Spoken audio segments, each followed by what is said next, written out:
Okay, folks, welcome back. And any questions before we start back?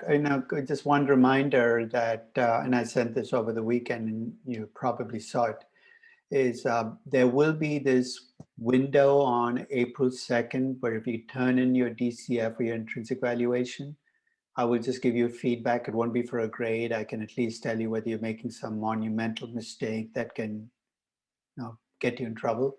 It's completely optional. So if you feel completely comfortable with your DCF and you want to do it, that's fine. And if you do send it in, just send it the Excel spreadsheet. No need for Purple Pros. If you have assumptions, you can list it in the spreadsheet. And you can use my spreadsheet or you can use your own. And if you build your own, just keep it simple. Okay? The one thing I will not let you do is use some investment banking spreadsheet you picked up during the summer and use it because it just breaks first principles so badly. I just don't trust them. So any questions before we get started? Presumably you've picked a company, you've thought about doing a valuation, so because that's the first step. So we're going to start today with, like we do every other class. Go ahead. I have a question. Go ahead, Vera. I was wondering if you knew when our final exam would be. My graduate classes have given me the final exam. NYU is always late on their undergraduate finals. I'll check. Last week when I checked, they hadn't specified a date because it's set by groups of classes so that you don't get a conflict. So the minute I know it, I will let you know. Because right now I know when my corporate finance and valuation classes of the MBA program have their finals, but I still don't know what the undergraduate does. But I'll check again, see if they've come up with a date.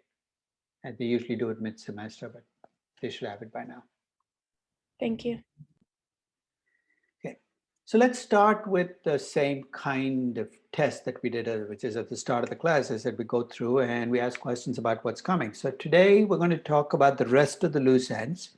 So with that in mind, let me pick on somebody and you can help me. Parth, help me out here. I've completed the valuation of a company. I've come up with the value of 100 million, free cash flow to the firm at the cost of capital. And then I get ready to subtract our debt, but then I give you two numbers in the debt. One is the book value of debt, which is 100 million, and the other is the market value of debt, which is 80 million. So you ready for your question? I value the business at 100 million. I have debt with a face value of 100 million, but a market value of 80 million. What is the value of equity in my firm? And I'll give you the choices. Could be 20 million, which is 100 minus the market value of debt. It could be 0 if I 100 minus the book value of debt, or maybe it's some number in the middle.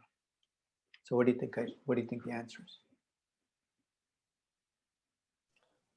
I want to say you use the market value of debt because accountants, you've described in great detail, manipulates book values greatly. Well, you're right, but in the case of the case of debt, though, what causes the difference between book? Because it's tough to manipulate the book value of debt, right? You owe money. So what usually causes the market value of debt for a company to be much lower than book value? The market value of the debt being lower than book value, the interest rates of the outside world's changing? Or the interest rate of the company has changed, right? If its default risk has changed, if it's distressed. You see, and you were right to kind of hold back because you're right. Every textbook says subtract out market value of debt, and that's what I would suggest you do. But with one caveat, when the value is coming from the fact that you're a distressed company, here's what you have to worry about. If somebody with much better credit risk buys this company, the minute they announce they're going to buy this company, what's going to happen to the market value of debt? The lenders are going to say the person buying the company has a good credit standing. The 80 million is going to climb to 100 million. There goes your 20 million in equity value. So today we're going to talk about when you might use book value of debt, because there are conditions under which you might use a book value of debt, especially in acquisition valuation or in liquidation valuation. But if you're valuing a company as a going concern, you're right, use the market value of debt. Here's the second one. Sebastian, you're going to help me out here. So I value the equity in a company using free cash flow equity at the cost of equity, and I've come up with $1 billion as the value of my equity. I have 100 million shares outstanding. So this is the easy part of the question. What's my value per share? $10. $10, okay? Everybody agree with that? Now I tell you something I forgot to tell you. This company has been issuing options to its CEO. 10 million options are outstanding. Those options have a strike price of $10 per share. They're at the money options. So my question is purely about the effect on your value per share. Before I told you this, you told me your value per share was $10. Now that I've told you this, would you change your value per share? Would it be a new market cap, but multiplying it by 110 million? The So 10. you're saying it'll increase. So basically, you're saying that so your value of equity came from cash flows and discount rates, right? So that nowhere in there is share count even, right? So it comes from the business, the cash flows. That hasn't changed. Right. So, but the shares outstanding are higher, would be high. So is that good or bad? For the value, would be bad because it would Okay. decrease the value per share. So would that be your final answer, that your value per share will decrease now that I've given you this information? Yes. It is the right answer. Okay. So I wasn't trying to push you. The Okay. reason I say that is if you showed this to an accountant in 1997, you know what their answer would have been? There would be no effect on value.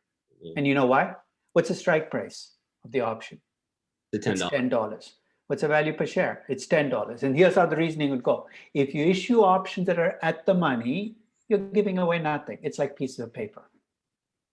That's what accountants said from 1991 through 2007. You see how dangerous that is? Because is an option that's at the money worthless? Of course not. It's got life left in it, right? When you have 10 years left, things can happen. Today, we're going to talk about how to deal with management options, how they affect your value per share. But it comes from accounting's wrong-handed view of thinking about what options are worth and how they've changed that view to a much more realistic view now.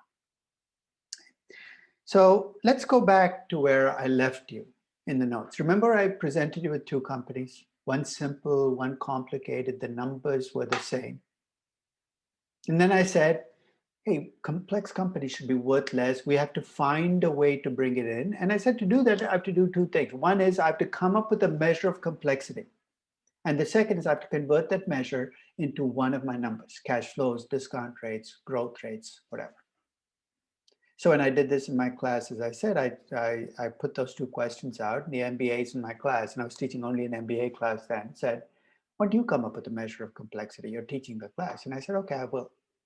So the next week I came back with my first measure of complexity. And I'll tell you up front, they were not impressed. Here's what I used as my measure of complexity. I counted the number of pages in the 10Q and the 10K. Incredibly simplistic, I admit it up front. I just counted the number of pages. Now let me ask you a question. If I showed you these 10 companies and I said, which of these 10 companies would you least want to value? Angela, which of these 10 companies would you least want to value?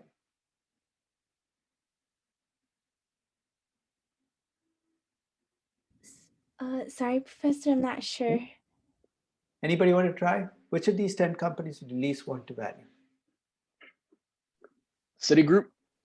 And why? What is it about Citigroup that scares you? The atrocious number of pages. 1,020 pages in a 10K. I'll tell you something. If it takes you, this isn't War and Peace. This is how many pages it takes Citigroup to tell you what happened in 1 year. If it takes you 1,000 pages to tell me what happened last year, God help you.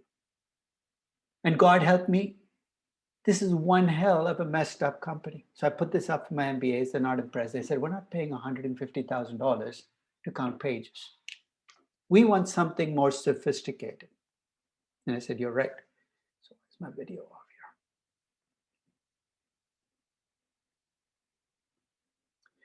I said, okay, I'm going to come up with something more complicated, more sophisticated. So next week I came back with a different measure. And I called this my valuation shit list. You heard me right.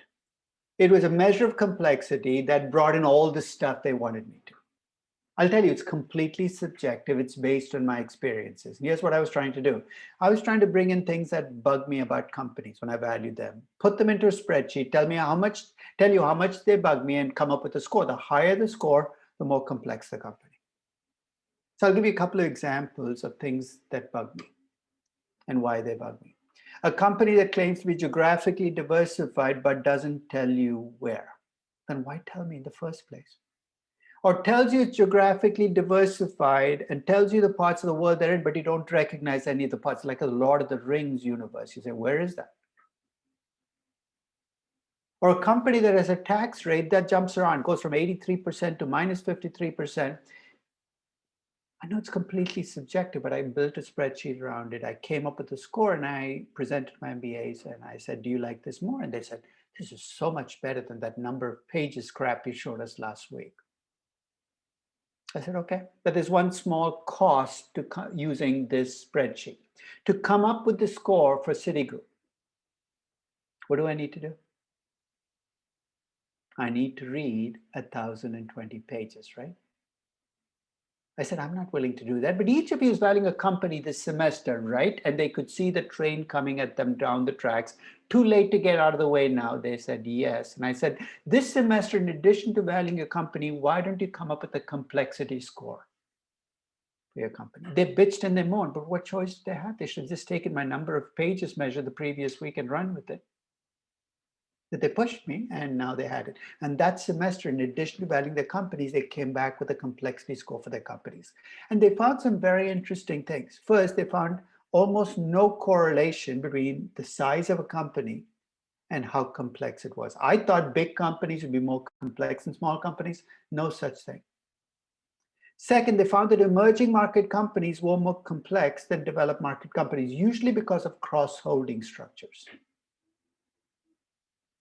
Third, they found that any company that grew through acquisitions was automatically about 20% more complex than a company that grew with internal projects.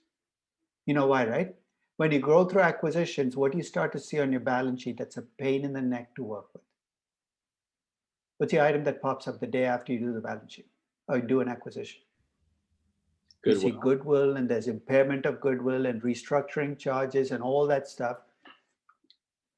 And finally, any company with a financing arm was about 35% more complex than a company without it. You know what I mean by financing arm? GM, GMIC, Ford, Ford Capital. You've embedded a bank in your company and said, trust me, the bank ends here, the company starts over here. And that semester, there were 300 people in the class, the most complex company in the class. I want somebody to guess. So I'll give you the characteristic of a complex company. It's usually a company that grows through acquisitions, has a financing arm, is often in multiple businesses in many parts of the world. The company is a pale shadow of what it used to be. Do you know who I'm describing? In 2002, it was GE. Now, I tell people, look, and I'm not looking for this job, but if I ever got to hell and the devil made me his assistant and say, you're in charge of this section of hell. Let's call it the investment banker section of hell, and gave me full power to design that section of hell. Here's what that section of hell would look like. You as an investment banker come down to hell. First, you're pissed off, you're in the wrong place. You thought you were in the other place, but it's too late now. Now, you're in my section. Here's what you will have to do for the rest of eternity. You'll have to value GE over and over and again. So you've seen Groundhog Day? You'll have like Groundhog Day. Every day you get up and you're going to value GE over. This is my vision of hell. It's an incredibly messed up company. And that I think should give you some insight into why complexity is so dangerous. When times are good, people overlooked it, right? When Jack Welch built the company, people thought he was a genius. Look, it's amazing, he's part of GE Capital. It's when you get into trouble that it becomes so difficult to fix or extricate yourself from that trouble. So can I measure complexity? Yes. I'd have preferred the number of pages, but if you push me, I can come up with a complexity score. But that's not enough, right? To affect my value, it's got to show up somewhere. Remember the IT proposition? So here are the places I can reflect complexity in my value. I can try to reduce my cash flows by doing what? By haircutting my earnings, saying it's a complex company, I'm going to knock earnings off by 10%. Completely arbitrary. I hate doing that. The second is by adjusting my discount rate, pushing the discount rate up for complex companies. By how much? In fact, when I did this month on complexity, remember I spent a month on each loose end. One of the things I looked at was how much higher the cost of capital were for complex companies opposed to simple companies in the same business. And I got a difference of about 1%, which means after you've done your cost of capital, you add an extra 1% for complex companies, you have a higher discount rate and a lower value. But I'll tell you my preferred device for dealing with complexity. What do we say drives the value of growth? The return you make relative to your cost of capital. So let's say you're valuing a company with a 20% return on capital. That's good, right? It's earning well above its cost of capital. If you understand what this company does, it's completely transparent, then you can make assumptions about its competitive advantages and how long that 20% return on capital will last. But let's suppose you have a company where you have no idea what the company does. It's an incredibly complex company. You see a 20% return on capital. You're not even suspicious that they're doing any accounting gameplay. But if I ask you, will this return continue in the future? Your reaction should be, I really don't know what the company does. And if I don't, how can I assume they can keep doing this in the future? So you know what I do with companies that I don't quite understand? The complexity gets in the way. I take their existing return on capital and very quickly move it down to the cost of capital, which effectively means they can have high growth, but I've removed their biggest way of adding value from growth. So if you don't like complex companies, bring it into the cash flows, the discount rate, or that expected return on capital in the future that'll lower the value of complex companies. Finally, as a throwaway, when I was doing this topic, here's what I did. I took the 100 largest market cap companies in the US. I took their price to book ratios, market value of equity divided by book value of equity, classic multiple. And I ran a regression against return on equity, growth, beta, which are kind of standard variables you use when you try to explain price to book. And we'll come back later in this class and talk about why. But then I threw in the number of pages in my 10K. You see that? Minus 0.003. You know what that tells me? Every 100 additional pages in your 10K is going to lower your price to book ratio by 0.30. You know what Citigroup's price to book was when I did this? It was like trading at less than book value, 0.9. I have a very simple suggestion for Citigroup to double its price to book ratio. All it has to do is knock 300 pages off the 10K. It sounds facetious, but there's a core of truth to it, and here's why. You know why Citigroup had 1,000 pages in its 10K in 2000? It's because in 1997, Citicorp and Travelers Group came together and created what they called was the biggest financial supermarket in the world. It was going to be all things to all people, insurance company, real estate arm, banking, investment. It was going to be everything. And guess what? They succeeded in creating an incredibly complicated company with 1,000-page 10K. So do I worry about complexity? Yes. Some of you are going to be valuing companies where you run into these mazes where things are opaque, and it's clearly by design. The company's holding back stuff. Get pissed off if you want to, but ultimately, if you want to shorten your valuation as a higher discount rate or return on capital that comes down to the cost of capital, that's your best revenge, rather than sitting there and bitching and moaning about how little the company is telling you about its future. Any questions about complexity? So now let's talk about debt. There are two places in valuation where you run into debt. The first is when you compute cost of capital, right? You need a debt to put into your debt ratio and your cost of capital. And the rule there is very simple. Be narrow in your definition of debt. Narrow in the sense you count all interest-bearing debt and lease commitments, and you stop there. You don't add things like underfunded pension obligations. You're saying, but I'm worried about them. Yes, you're worried about them. You want to be conservative, but don't include them in debt, because if you include them in debt, you know what's going to happen, right? Your debt ratio is going to get higher. Your cost of capital is actually going to get lower. So when you do cost of capital, define debt narrowly. Once you've defined the debt, you come up with the cost of capital. What do? You use that cost of capital to come up with the value of the business. And this was the question I asked at the start of the class to us. You valued a company. Do you subtract out market value, book value? And here I've made it even more extreme. What if the market value is half of book value? It's a tremendously distressed company. Should you still subtract out market value? The answer is yes, if you're valuing this company as a going concern. Where you say eventually the debt is going to get paid off. It's very risky debt. I'm going to bring it into the cost of capital. But if you're doing a liquidation valuation, guess what? That bank is going to insist that you pay them the entire billion. They're not going to say, just pay me half the money because you're in trouble. So in liquidation value or acquisitions, be careful about what you net out to get to value of equity. Because what you see as the market value of debt reflects the current company's distress, and that might not be the number that fits when you're an acquiring company. So you got the value of the firm with the right cost of capital. You subtract out the market value of debt as a going concern.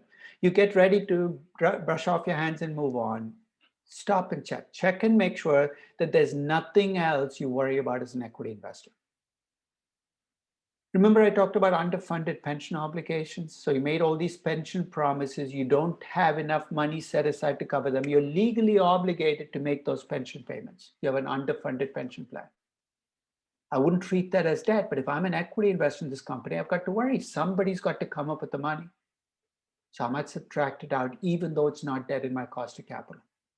But here's the other thing to worry about. If you're a company targeted in a lawsuit, if you lose that lawsuit, especially if it's a lawsuit that cuts to the heart of your existence, your value of equity as a company could be affected by dramatic amounts. You know, the sector where we had this issue to deal with for the last 40 years, right? What's a sector where lawsuits have kind of hung over the sector for the last 40 years? And every time you value a company in this sector, you have to bring in the expected cash outflows due to lawsuits. Anybody? Come on. Is it like pharmaceuticals, maybe? Pharmaceuticals, this might be coming, but historically we have lawsuits. They tend to be smaller, but you're right, Merck's, the painkillers. So it is, it is something, especially in the last decade, that pharmaceuticals have to deal with. But there's another sector who's in at least with pharmaceuticals, it's one drug or two drugs that get in trouble. There's a sector where its entire product is under legal assault. Arun? Would it be tech? Well, maybe you want to sue them, but what big lawsuit hangs over Facebook or Google? It's maybe regulatory concerns, but I don't see a Caleb. Would it be like chemicals like DuPont, for example? Good try. They're under challenge as well. I guess there aren't too many smokers in this room. Cannabis? For 40 years, tobacco has been at the heart of the storm, right? Because it's been sued. You got class action suits. You got how many movies have been made about tobacco and the lawsuits? So when you value a tobacco company, guess what you have to do? You have to set aside money from your equity to cover the expected payments from lawsuits. Now, I've seen quite a few cannabis companies valued in the last few years. And the cautionary note, so people send me these valuations, what should I be worrying about? I say, take a look at the tobacco companies, because it's coming for cannabis. If it's not here now, it will be here sooner or later. If you think you're not going to get lawsuits in cannabis, you're dreaming. You've got to set aside that amount. Which brings me to my final loose end, which is a lot of companies compensate their employees with equity. What form? Either restricted shares or with options. How many of you are graduating at the end of this semester? Nobody's graduating? Come on, somebody must be graduating. Bridger, are you graduating? Yeah. Do you have a job offer yet? Is it a painful thing you don't want to? You do? Yeah. Who is it from? Credit Suisse. Okay. There you're probably not good. But if, let's say you got a job offer from Airbnb, right? Do you think Airbnb can afford to match what Credit Suisse is paying you in terms of? They don't have the cash. So let's say you get I'll up your pay so you won't get it. Let's say Credit Suisse is promising to pay Bridget $500,000 a year. That's roughly what they've told you, right? Your annual salary is going to be $500,000 a year. You think Airbnb can match Credit Suisse? You know who the largest employer at Stern was in the MBA program last year, right? It was Amazon. This is no longer a trading school where Goldman Sachs or Morgan Stanley getting tech firms come in and hire MBAs. So the problem with tech firms historically is they've not been able to match what a Goldman Sachs or a Credit Suisse can offer in terms of cash. So you know what these tech firms offer? They come to an MBA and say, look, we can't pay you the $200,000 that Goldman Sachs is paying, but here's what we can do. We'll pay you $100,000, which is like poverty wages in the Bay Area to find housing, but you get the $100,000. But you also get, $200,000 worth of options or $250,000 worth of restricted stock. And why are they doing that? Because they don't have the cash to match the competitors. Hold on to the thought, because that's going to allow us to answer what to do about the stock-based compensation. This is not a one-time deal. This is now part of your compensation package every year, because that's how they keep you. So the two questions I want to address here. One is, what do you do about option grants and restricted shares that a company has given in the past? And the second is, what do we do about expected option grants and restricted shares that a company might offer in the future? Two separate questions. So let's start with looking at the two ways in which employees get equity compensation from companies. The easier problem, in my view, from a valuation perspective, this makes my life easier, if you get restricted shares. So Tim Park, do you know what when you get restricted shares, what are the restrictions on?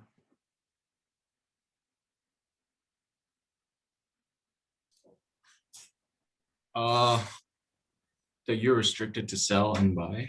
One is restrictions on trading. You get these shares, but even before you get to buy or sell, you know what else you need to do, right?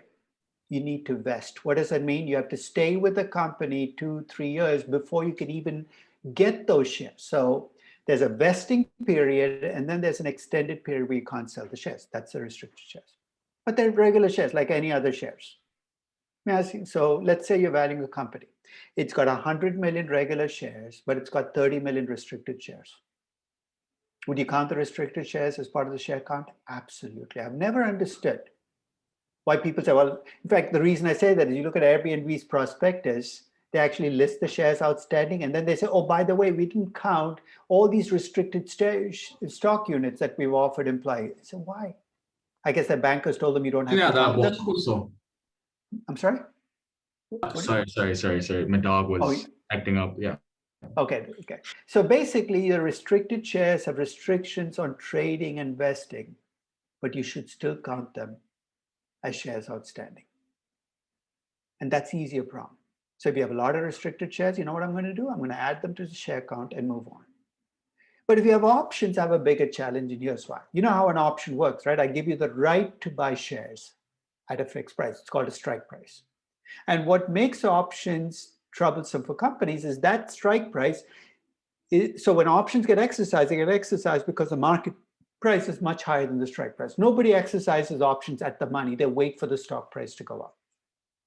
So there are Tesla employees who got options to buy the shares at $200 per share, saying, what a great deal. They got them when the stock was trading at 80 or 100. So when it was granted, it seemed like a freebie. Yeah, have an option, $200. Stock, of course, went as high as $900 per share. Did they exercise? A lot of them did. That's what you worry about. You're selling your shares at a discount, which means the remaining shareholders essentially are making up the difference. Some companies actually use their cash flows to buy shares and set them aside, but you still have the same problem. Options are a problem, not because you've given somebody the right to buy shares, but because you've given them the right to buy shares at a fixed price. So let me go back to the example that I started the class with and talk about the different ways in which we can deal with options, starting with what I call the bludgeon approach. I hate it, but you see people doing it.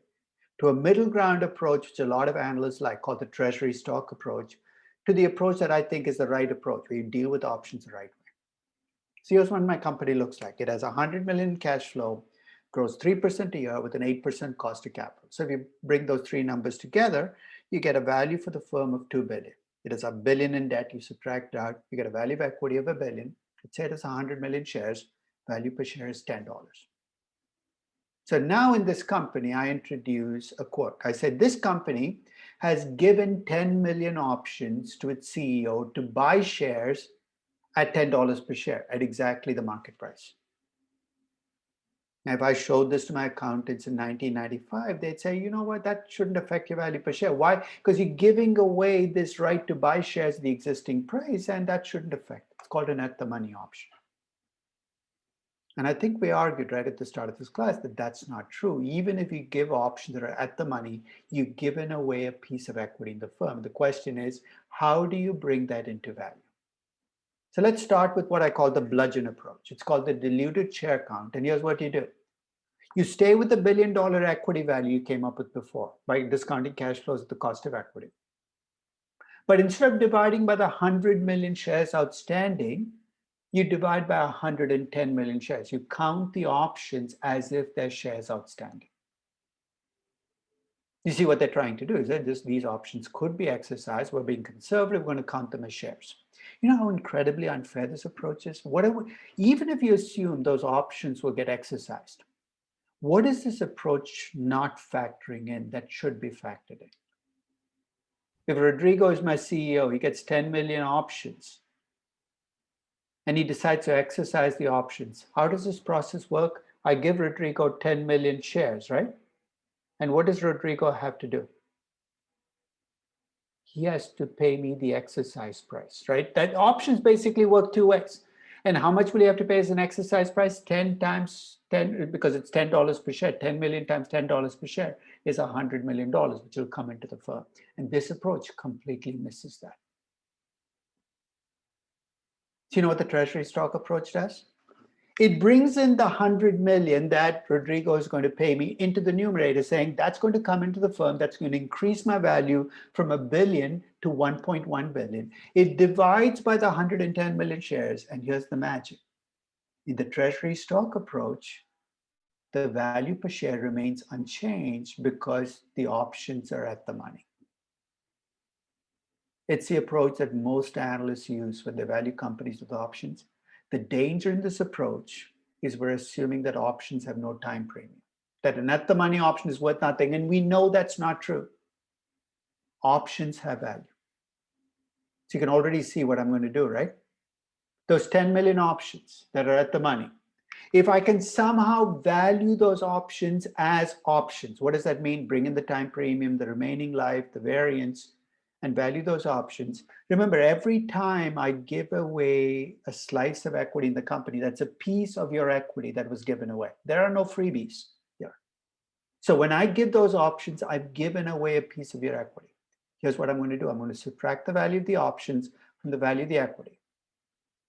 And then I'm going to divide by the actual shares outstanding, the 100 million. I don't count the 10 million as shares because the value of the options already takes care of that. I'm going to get a value per share. We've known this right from the beginning when options were first started to get granted. But for the longest time, the accountants pushed back. And the response was you cannot use the Black-Scholes option pricing model, the binomial option pricing model, models that we were using elsewhere in valuing employee options. And there was a basis for their argument. Because employee options are different. And here's why they're different. First, a typical option you buy on the CBOE, the Chicago Board of Options, like 3 months. They tend to be short-term options. Option pricing models were designed for 3-month options, 2-month options. But a typical employee option is often 10 years, much more long-term. Second, when you buy an option on the CBOE and you exercise it, the company is not affected. It's between you and somebody else. It's a third-party transaction. But in an employee option, when shares get issued, the company issues the shares. There could be dilution. And finally, with a traditional option, the rule is don't ever exercise the option. You'll always make more money by selling the option than by exercising it. But with employee options, because they're not liquid, if the stock price shoots up, even though there's a remaining life on the option, you might exercise early. So you're right. If I take the traditional Black-Scholes model, apply it on employee options blindly, I will overvalue these options. But there's a way in which you can adapt these models. In fact, it's fairly simple to design a modified version of the Black-Scholes just for employee options. And here are the modifications. One is, instead of using the current stock price, which is what you're trained to use in the Black-Scholes model, you adjust the stock price for the fact that if the option gets exercised today, there'll be dilution. So instead of using the $10 per share, I use a lower stock price. What does that do? It reduces the value of the option for the dilution. And I could even take the 10-year life that I have in the option and say, typically employees exercise early, so I'm going to use a 5-year life. If I use a 5-year life and I use a lower stock price, I'm going to come up with a lower value for the option, but I'm definitely not going to get zero, which is what the accountants were using. In fact, the value that I got for these options, which are at the money with 10 years left to maturity, was $5.42 per option. When I gave Rodrigo 10 million options, you know how much I was giving him? I was giving him $54.2 million worth of equity. And here's how I bring it in. I take the $1 billion I had for the value of equity. I subtract out the 54.2 million that I paid Rodrigo. I come up with 945.8 million. I divide the 945 million by 100 million. Let me reemphasize again. Go back to the original count. Don't double count by increasing the share count now. Just stay with 100 million. The value per share that I get is 946. The minute I issued those options, I made my shares less valuable because I've given away a slice of equity in the company. So this is what we should be doing. And this is why in every one of my DCF models, you see the option spreadsheet built into the model, because I ask you how many options you have outstanding. The minute you do that, I go to the spreadsheet, I value the options, I net it out from the value of equity, because it's part of your equity that's left on the table.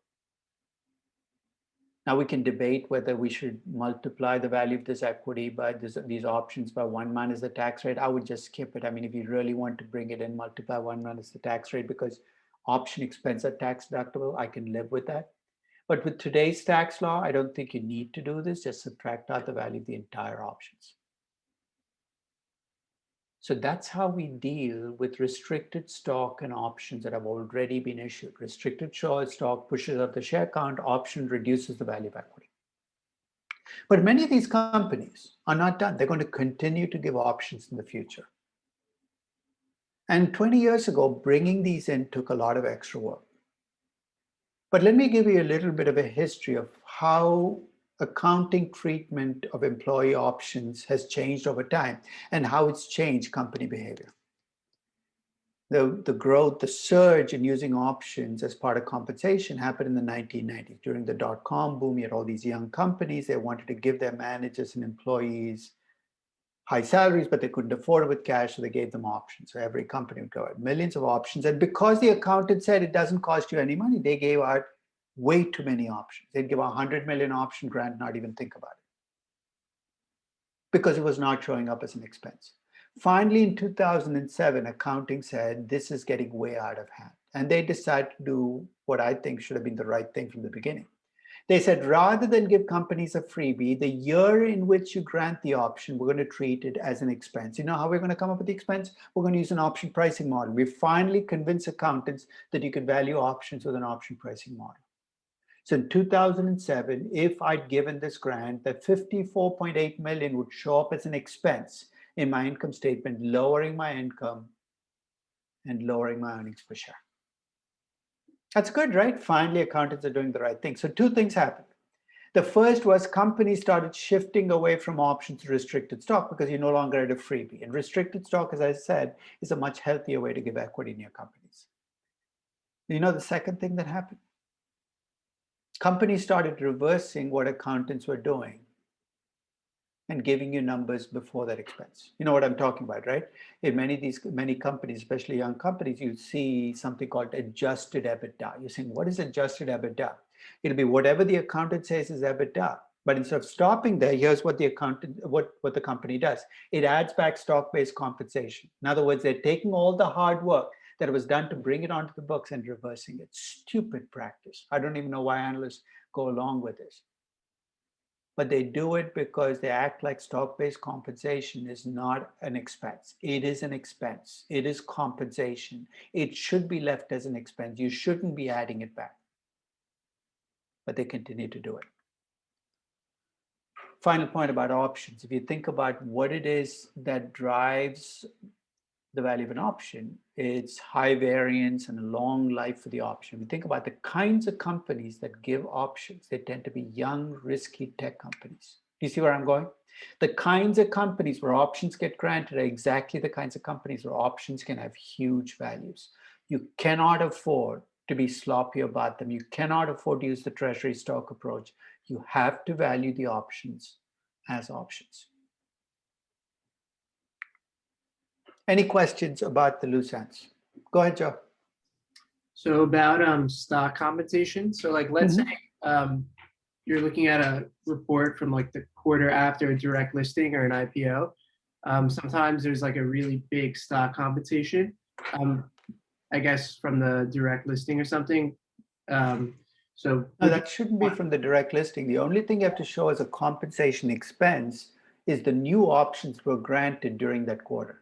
What you will see is the dead weight of all previous options, because remember, this company's been granting options well before it went public. So what will usually happen is after it gets listed, all those options will now show up in the footnotes as options outstanding. So, very few companies right after the IPO start giving out options because it's really something they've been doing on a continuous basis. You're just seeing the accumulation of all the options they gave as private companies now becoming options in the public company. got it. So should we assume that's a one-time thing, or at least for now? Well, the expense is not a one-time thing. So what you see in the income statement is actually stock compensation for that quarter, the options granted during that quarter. And I don't think, when I look at IPOs, you don't see a big surge just in that quarter. Some might, but that might be options they decided somebody's going to get as a reward. I would track them for a few quarters because sometimes you can have options being granted to people who are leaving. Just take the option to go. So check it, but if it continues, just treat it as a regular expense. Thank you. Rebecca? Yeah, so my financial company for like the DCF basically uses adjusted EBITDA in its finance statements. So like, is there a way, like, should we ignore that completely, or should we like? Absolutely. It's Okay. complete fiction. It's complete fiction. Right? But you have the full income statement. I mean, so in a sense, we never have to take a company's word, right? We have the actual EBITDA. They play games with it by adding all this crap on. Now, what you're looking for, what are legitimate add-ons are things that were one time, things that are non-operating, right? So I look through the list, and if there's an item that's non-operating and one time, then I'm going to allow them to add them back. Stock-based compensation is neither, right? It's every quarter because you got to pay people, and it's not one time. So I think that you have to kind of ignore the stuff that they do because they're trying to make it look like they're making money when they're not. Thank you. Okay. So now let's turn to what I think is really the heart of this class, because anybody can teach you the equations, the Excel spreadsheets, you can pick it up from a book. I want to talk a little bit about how to connect your stories to numbers. And as I do this, I want you to think about your company, because I'm going to go through the process of how I value companies, the sequence I go through. But what I'm trying to do is build this bridge between stories and numbers. So the company I'm going to use, you're going to see in a minute, is a company that all of you are familiar with. You use it pretty much every day. Some of you do, some of you use it 3-4 times a day. But I'm going to take you through the 5-step process using this company. The first step when you sit down to value a company is what I call survey the landscape. Sounds fancy, but to value a company, what do you need to do? You need to understand what the company does, what business it's in, what the competition looks like. That's the first step, right? I remember the first time I valued Beyond Meat at the time of its IPO. You know the first thing I did before I valued Beyond Meat? I went to the grocery store, to the frozen section, and I picked up Beyond Meat. I think I picked one of the ground, everything Beyond Meat is made from pea protein. So they made this taco meat, and I love tacos with pea protein. And I wanted to see how close to meat they got. Why did I do that? Because the essence of Beyond Meat is they sell a product that they claim is so close to meat that a meat lover can eat it with and not really know. So the first step is understanding the company. And for many of you, this has been, you're trained to go to Capital IQ, download the financials. That's all useful. But to understand a company, you know what you need to do, right? Talk to people who use the product. You have to understand the company. So I'll take you back to June of 2014. I think it was June 2nd. I open up the Wall Street Journal. I see a news story. And here's what the news story says. A company called Uber had raised $3 billion. No, Siri spoke up. A company called Uber had raised $3 billion from venture capitalists who had priced the company at $17 billion. And I was shocked. I was shocked because here's a company I'd never heard of with a $17 billion pricing. You're saying, how could you not hear about Uber? Well, I lived in New Jersey. I took the train in the city. I took the subway. I never took car service anywhere to me. Actually, let me take that back. I said I'd never heard of Uber. I'd seen the word Uber on my credit card statements in the 2 months leading into June 2nd. And it turned out that my second son was going to college in North Carolina. I was using Uber and using my credit card to back it up. Don't ask me how that happened. But I thought he was taking German language classes, to be quite honest. The no umlaut on the U should have given it away. But I wanted to find out more about the company. So to start my valuation, guess what I did?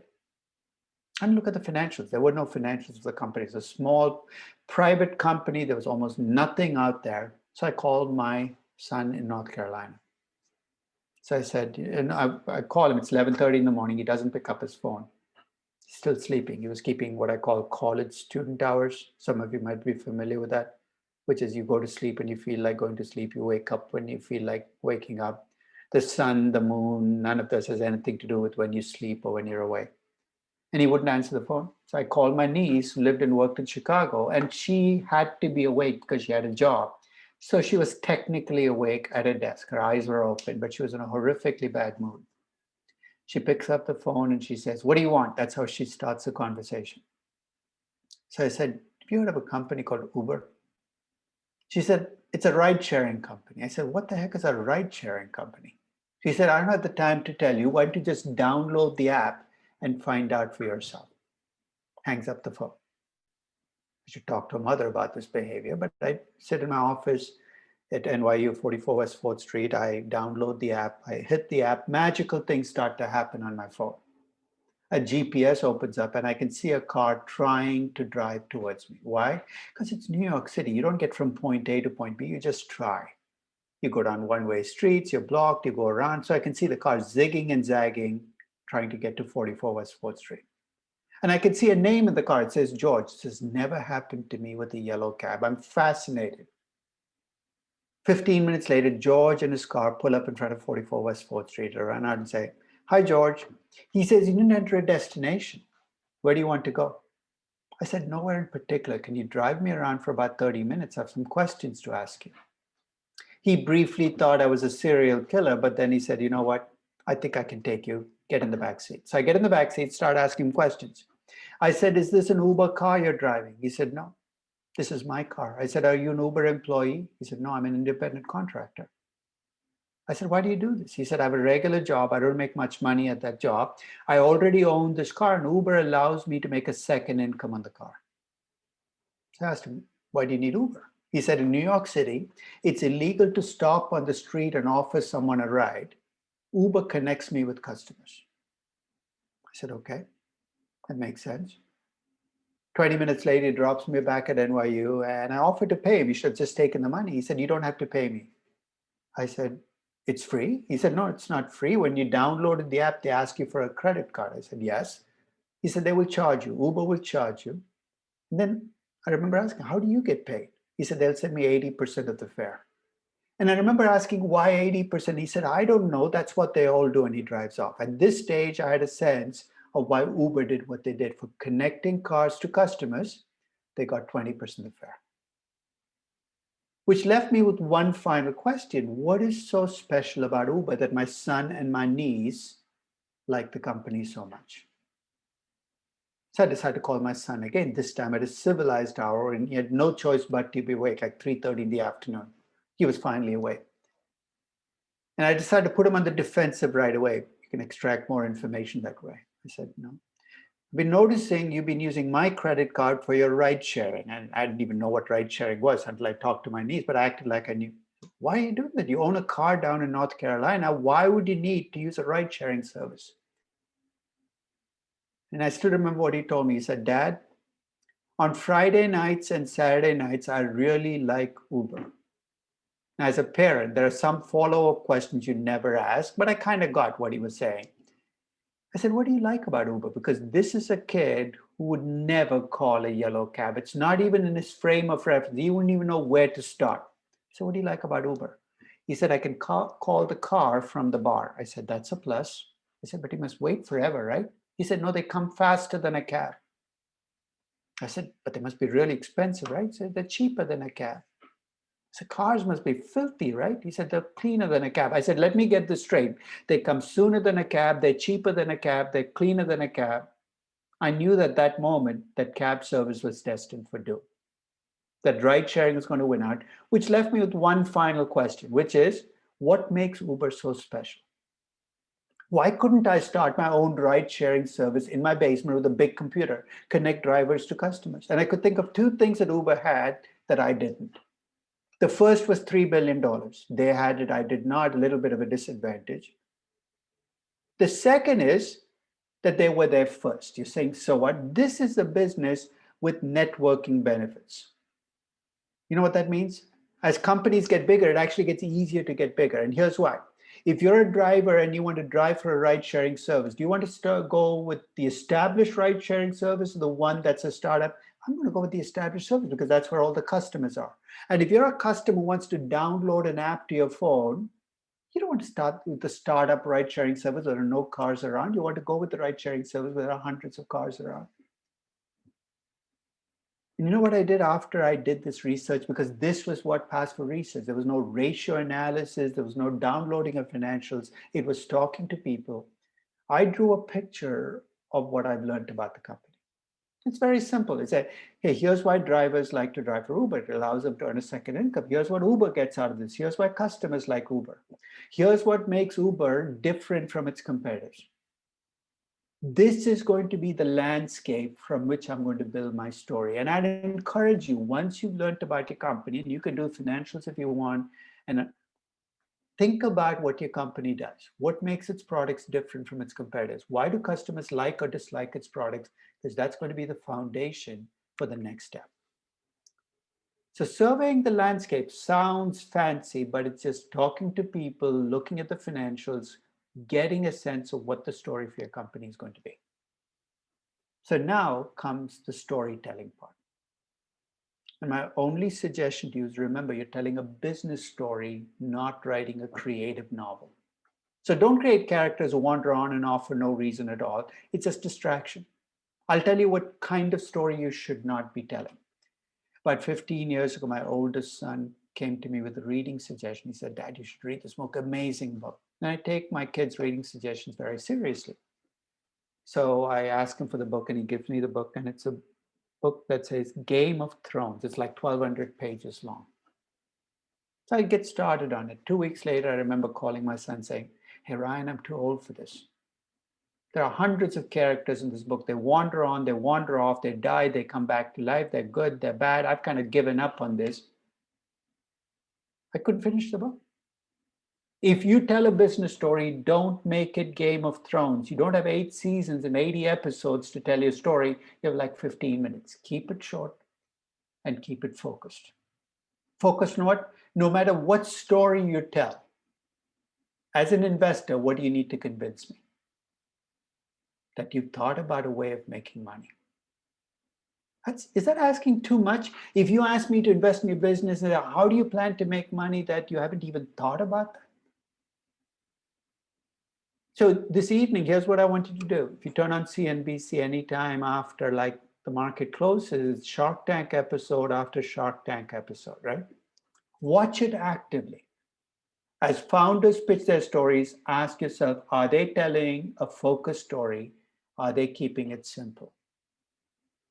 Some of them do, a lot of them don't. So here's my story for Uber.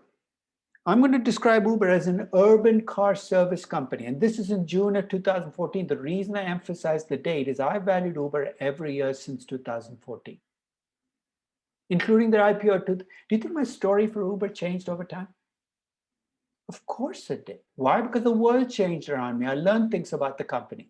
In June of 2014, my story was that Uber would be an urban car service company. I'm already telling you where I see Uber succeeding, right? Cities and big towns as a car service company. That'll attract new users into the business. People like my son and niece who would not have taken taxi cabs are going to come into this business, making the business bigger. With local networking benefits. You know what I mean by local networking benefits? If Uber becomes the largest ride-sharing company in New York, it'll end up dominating New York. But if I fly to Chicago, I no longer care who the largest ride-sharing company in New York is. I care about the largest ride-sharing company in Chicago. So in my world, Uber can end up taking New York, Lyft can take Chicago, Didi can take Beijing, Grab can take Kuala Lumpur, and Ola can take Mumbai. Why does that matter? The kind of market share I give Uber will reflect this part of the story. And finally, I'm going to assume that Uber can keep doing what they're doing, which in 2014 was not owning the cars and not hiring the drivers. That's going to be my story for Uber. You're going to see this play out in the numbers. So that's step 2, tell a story. And I want you to think about the story. So don't tell me an elaborate novel. Keep it focused, keep it simple. Because in step 3, I want you to stop and make sure the story you've told me or the story I've told you is not a fairy tale. In fact, I want you to take a story through 3 tests. Is it possible? Is it plausible? Is it probable? Sounds like I'm playing on words, right? Possible means you can show me it can be done, that this is not something that's impossible. Plausible means somebody else has done something like this before. Probable means you've done something, at least in a test market, that convinces me that I can actually put a number on this. Is it possible, plausible, probable? With each one, I'm raising the ante. I've actually struggled with ways of illustrating the difference between these 3 P words because a lot of people have no idea what I'm talking about. And about 2017, I think it was October, I was actually in Latin America doing this session on narrative and numbers to 3 different audiences in 3 cities on 3 consecutive days. On day 1, I was in Sao Paulo, Brazil, talking to 300 Brazilians about stories and numbers. On day 2, I was in Santiago, Chile, talking to 100 Chileans about stories and numbers. On day 3, I was in Lima, Peru. So I'm thinking, first day I land in Brazil, 300 Brazilians in a room. I want to pick a topic where every person in that room has a passionate view on that topic. So Rodrigo, as a Brazilian, what's a one topic you can talk about in Brazil where everybody in the room will have an opinion on the topic? Soccer. Yeah. So this is 6 months before the last World Cup. I ask a question, is it possible that Brazil will win the World Cup? You ask 300 Brazilians 6 months before a World Cup, is it possible? What do you think the answer was? It was unanimous. Of course. Of course. We've done it 5 times before, right? Then I said, is it plausible that Brazil will win the World Cup? You know what? If I'd asked this question in December of 2014 in that room, things would have been a little shaky. Rodrigo can probably tell you what happened in 2014. Most Brazilians have shut this out of their memory, but we know what happened in 2014, right? That was a World Cup year. There was a World Cup in Rio, and Brazil and Germany played in the semifinals in perhaps Brazil's worst nightmare ever. If you remember, that was a game that got out of hand. They lost 8-2. But by 2017, they were feeling much better. Their amnesia had kicked in about that loss. They were number 2 ranked. They said it's plausible. But there was a little more thinking together. Then I said, is it probable that Brazil win the World Cup? And now you could see the wheels go into motion. If Neymar stays healthy and we're put in the right group and we don't play this team and this team, then I think we have a pathway. You see where this is going? With each step, you have to come up with a story that's richer, more deeper. And I was really happy with how it worked out. So I said, maybe I should try this in Santiago, Chile tomorrow.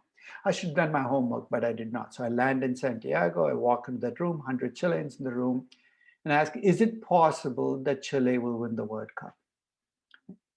And grown men in the audience start weeping uncontrollably. I'm not kidding. They're completely broken down. So what the heck did I do? It turned out that the week before, Chile had lost 2-1 to Argentina and had been knocked out of World Cup contention. The rest of the questions become moot, right? Because once you can't get to the World Cup, you can't win it. Is it plausible? Is it probable? Not even worth asking. When I listen to founder stories or when I look at the DCF, the first question I ask is this possible? Because if it's not, why would I waste my time looking to see whether your beta makes sense, or your cost of debt makes sense, or your cost of capital? It's a fairy tale. You can do whatever you want. Is it possible? Is it plausible? Is it probable? So let me give you examples of impossible stories, implausible stories, and improbable stories. You know what a fairness opinion is? Anybody know what a fairness opinion? Ritik, what's a fairness opinion? Isn't it just an evaluation by an investment bank? In what context usually?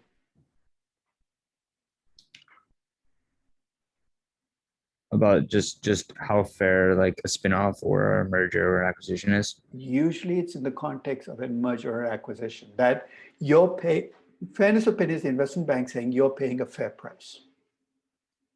You know why companies try to get fairness opinions? Because in 1986, I think, the Delaware court said that if you as a company get a fairness opinion at the time of a deal, you cannot be sued in the years after, even if the deal is the worst deal in the face of the earth. It's basically protection against getting sued. So almost every M&A deal, you'll see a fairness opinion. It's the most useless piece of paper ever. And here's why. Have you ever heard of a deal that was not able to be carried through because you could not get a fairness opinion? I have never heard of a single deal in history that was stopped because you couldn't. What does it tell you about fairness opinions? You can pay whatever you want and somebody's going to tell you that was okay. So usually when investment banks do fairness opinions, I cut them a lot of slack. They do really stupid things, but I say, you know what, I understand. You have this mission to justify the unjustifiable. I let it go. But this was about 5 years ago in one of the most hopelessly conflicted deals of all time. Tesla announced it was going to buy SolarCity. You can see why it's hopelessly conflicted. Andreas, who's the largest shareholder in Tesla? Isn't it Elon Musk? It is Elon Musk. Who was the largest shareholder in SolarCity? Let me give you a clue. He had the same name as the largest shareholder in Tesla. There's a guy called Elon Musk. This isn't coincidence, same guy. You know, the CEO of Tesla was a guy called Elon Musk. So today, what did he decide to rename himself? Techno King or something. Did you see that? He's renamed himself Techno King. Go figure. He was the CEO of Tesla. You know who the CEO of SolarCity was? A guy called Musk with a different first name, his cousin. So when Tesla bought SolarCity, they knew they were going to get sued. So you know how they got protection? They decided to hire a couple of investment banks to do fairness opinions. And they needed fairness opinions on both Tesla and SolarCity because it was an exchange offer, that the offer was fair. So Tesla hires an outfit called Evercore. You heard of Evercore? Evercore is a boutique investment bank. You know what a boutique investment bank is? It's like a gastropub. You guys walk by gastropubs. Gastropubs are outfits in airports that you should just walk past, because you know what a gastropub is. It's just a burger joint where they triple the price of everything, but they call it gastropub. So basically, it can charge you 3 times. So if you're a boutique investment bank, basically what you do is you do what investment banks do, but you charge 3 times the price. And Evercore is one of the most highly regarded boutique investment banks. So they're hired by Tesla to value Tesla. And SolarCity hires Lazard to value them so they can do the fairness opinion. So a few weeks later, the fairness opinion gets filed. I'm looking through the fairness opinion, again, willing to cut a lot of slack. Then I get to the Tesla valuation by Evercore. And they've done what they call a DCF. Derek, help me out here. What do you need for a DCF? What are the 2 things you need? Let's cut to the core. You need cash flows, and you need a discount rate, right? So I said, okay, let's see how Tesla got the cash flows. You know how how Evercore got its cash flows. You know how Evercore got the cash flows to value Tesla? Normally, when you think about cash flows, you estimate revenues and margins and reinvestment. That's not how Evercore got cash flows. It got the cash flows directly supplied to it by the Tesla board of directors. How this is expert or an opinion, I don't know, because you're getting the cash flows directly. You're saying, where did the Tesla board of directors get the cash flows? They got them from Goldman Sachs equity research. What a tangled web we weave when we're trying to deceive. You're saying, what's Goldman Sachs got to do with this? Goldman Sachs was Tesla's native investment bank. They got their equity research group to supply the cash flows to the board. The board gave it to Evercore. Evercore put it in the spreadsheet. So the next 5 years, they have the cash flows. But at the end of year 5, they had no more cash flows left. So what do you think they did after year 5? They assumed a constant growth rate forever. Who knows, they might even use my textbook to do this. You know what they assumed as a growth rate forever?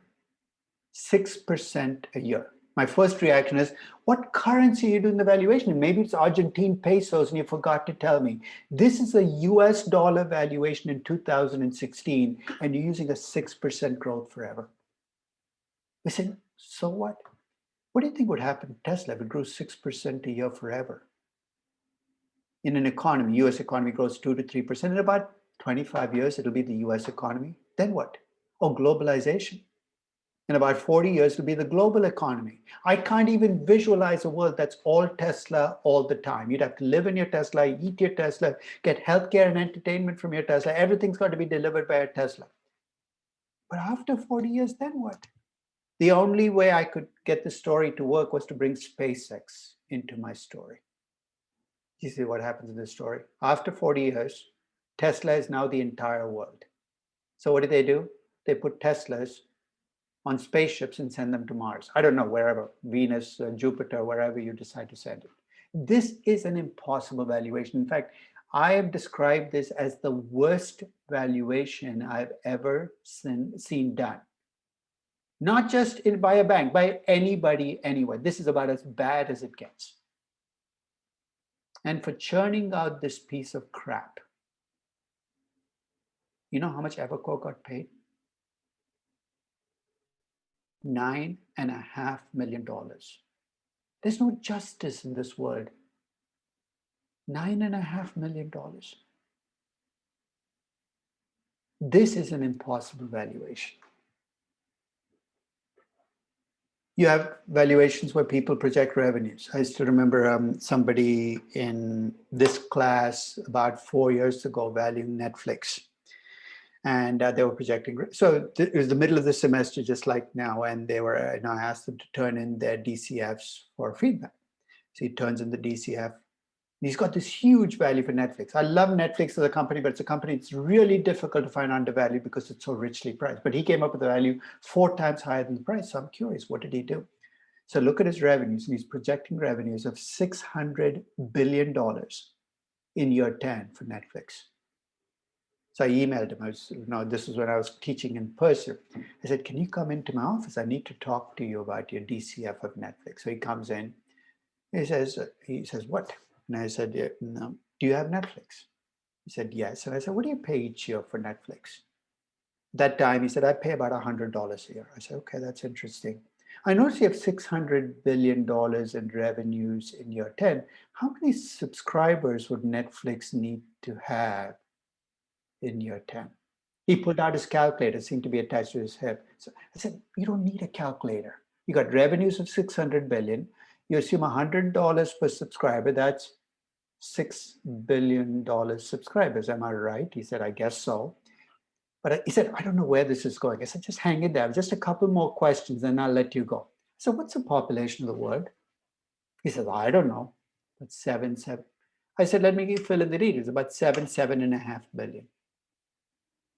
I said, is there something you're not telling me? Maybe there's a law that's been passed that every man, woman, and child on the face of the earth has to have a Netflix account and they're not allowed to share.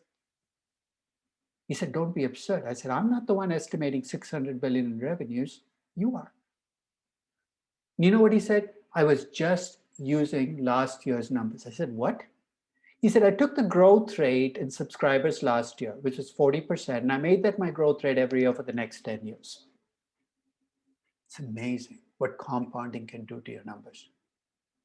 My suggestion when you value a company is focus on your revenues in year 10. Forget about the revenues in year 1, 2. Look at that revenue number in year 10, and here's the question I want you to think about. What story for your company can explain those revenues? So whether it's 100 billion, 10 billion, or 20 billion, I need to know what you think about this company to allow them to generate those revenues. So those are impossible valuations. You're pushing the limit and beyond. Implausible valuations are valuations which can happen, but you need to have a really good explanation for why. I'll give you my favorite example. About 3 years ago, somebody was valuing a toll road company. my class. It was an Asian toll road company, publicly traded company.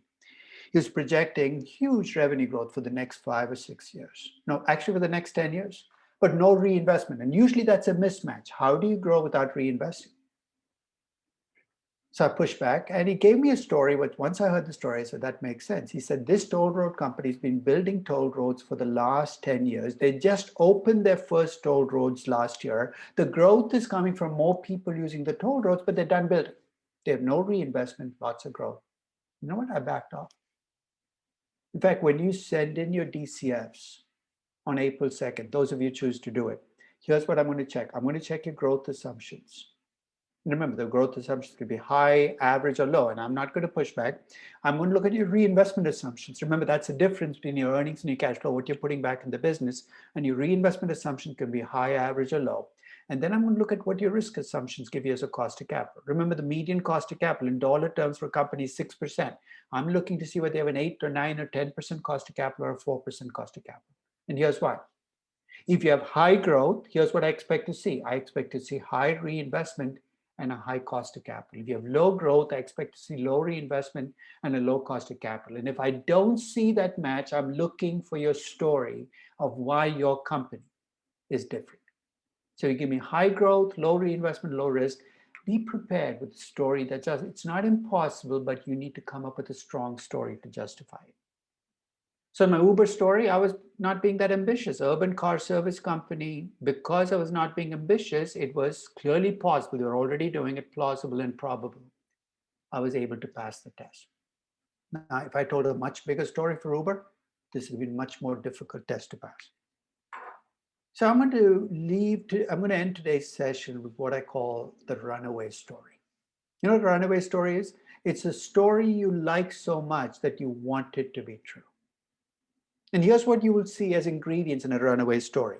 You'll usually see a storyteller, a narrator, who's very charismatic, maybe even likable. He's telling a story about disrupting a business you've never liked.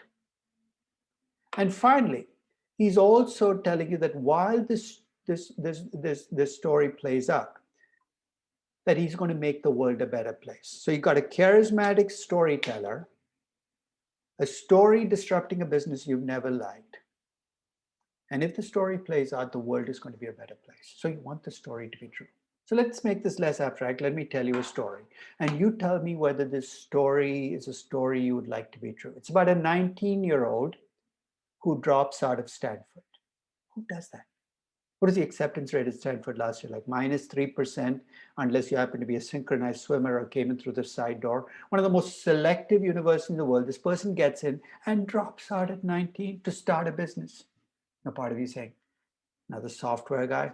Now, this is a woman who drops out at 19 to start a blood testing business, and she's going to revolutionize the blood testing business. It's a business that none of us has ever liked, right? Because right now, how is it structured? You go to a laboratory, they extract like 2 buckets of blood from you. I think they give it to Dracula to drink, but they take forever to run the tests, and then you got to jump through all these hoops to get it, and the whole thing costs you like $800. This woman has created a blood testing business where she takes 2 drops of your blood, puts it in a nanotainer, tests for 32 different things, and you have the results in 45 minutes. The whole thing will cost less than $50. And to boot, she's going to make it freely available to people who can't afford it the rest of the world. Come on, don't you want this story to be true? I wish I'd made up this story, because this is, of course, the true story of Elizabeth Holmes and Theranos. And boy, did a lot of people want it to be true, because by the middle of 2015, the company was priced at $9 billion, which means there were a lot of VCs who thought it was worth a lot. And I assumed that they would have asked the question. You know, the question I expected them to ask was, right, it's a blood testing business. Does the blood test work? In October of 2015, a Wall Street Journal reporter decides to ask the question. He goes to the FDA and asks, has the company been approved, Theranos been approved for these 32 tests they claim to run on the blood? And the FDA said they've been approved for only 1. We can't approve them for the other 31. And he asked, why not? The test's a little noisy. You know what a noisy blood test looks like? Trust me, you don't want it. Because this is a blood test, the results come back, the doctor says, you know what? you could be dying, you could be really sick, or nothing could be wrong with you. Don't worry about it, go home. Not exactly what you want in a blood test, right? So when that report came out, Theranos threatened to sue the journal, and the journal stuck with its story. 6 months later, you know what had happened to the pricing? It had gone to zero. It turned out that Theranos was cooking the books. In fact, this story became a book. If you get a chance, you should read it. I'll get you the title and the reference. It's also a movie. Somebody I know who's playing, Elizabeth Holmes. Elizabeth Holmes has been sued by the FDA. Her case was supposed to start this week. She's now pregnant. The case has been put off for a few months. But this is a runaway story. It happens more often than you want. In fact, runaway stories, because they're built around personalities, can very quickly melt down. If you get a chance, read my posts on WeWork when it went public in 2019. You know who the CEO of WeWork was?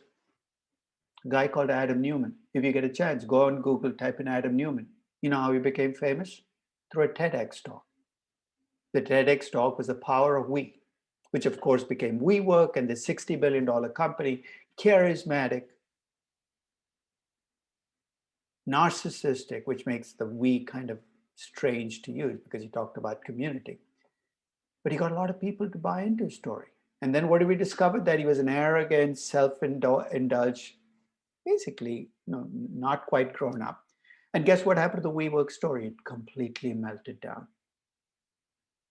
So when you hear a story and I said, that's such a good story, I wish it would be true. Be careful, because it's easy to delude yourself with these stories that they are in fact true. So as you tell your story, make sure that you're not telling a runaway story. Why? Because you love Elon Musk so much that you want to buy Tesla. You're going to find a way to buy it. And step back and think about your story. Make it pass through those tests, and be honest at least with yourself. So I'm going to end with that. I'll stop sharing. But if any questions, kind of hang around and you can ask me the questions, because I'll hang around for a few minutes. Professor, I have a quick question. Go ahead. How did you figure out the method that Evercore used when they were valuing Tesla? Because it's filed, the SEC filings actually put out their entire DCF. It's a public filing. So in fact, if you want to see really bad valuations, go to the SEC and you can see fairness opinions, because they're actually supposed to be public documents, because that's what the court required to protect people. So you can actually see what companies do, and they do horrifically bad things. Lazard did a little better, but you know how they got the terminal value? What do we say? There was a one method you shouldn't use to get a terminal value. Yeah. Multiple 6 times EBITDA. Yeah. So fairness opinions show you how empty banking DCFs are. So if you go to work in a bank, the DCF is like for show. The pricing is what drives the game. And so what I'm trying to do is ask you not to get frustrated, because if you spend too much time debating cost of capital and country risk in a bank, you're going to get shunned, because it really doesn't matter. You're telling a fairy tale. Who cares what the cost of capital really is? It's cynical, but it's in fact the truth. You have a job to do. You got to get the deal done. The deal is a pricing deal, and the DCF is there for sure. Got it. And what response are you met with when you bring this up to people? I'm sure you I did this at Evercore. What's that? I did this at Evercore. I actually did their own valuation. They know it. I mean, how can you deny it? It's not like it's a matter of, could be, of course, they all know it. In fact, I wrote an article for the Delaware Court judges on the questions they need to be asking investment banks when they present fairness opinions. Because that's what will change this game, is if the courts start asking, hey, this is supposed to be a fairness opinion. You're supposed to be giving an objective estimate of value. What's this crap you're turning in as a fairness opinion? You know how quickly this will change? But until they start to do that, this is for show. This is defense against future lawsuits. That's all a fairness opinion is. And now you're buying yourself protection, and that's too bad. It's a waste of money and it's a waste of time. Got it. Thank you. You're welcome.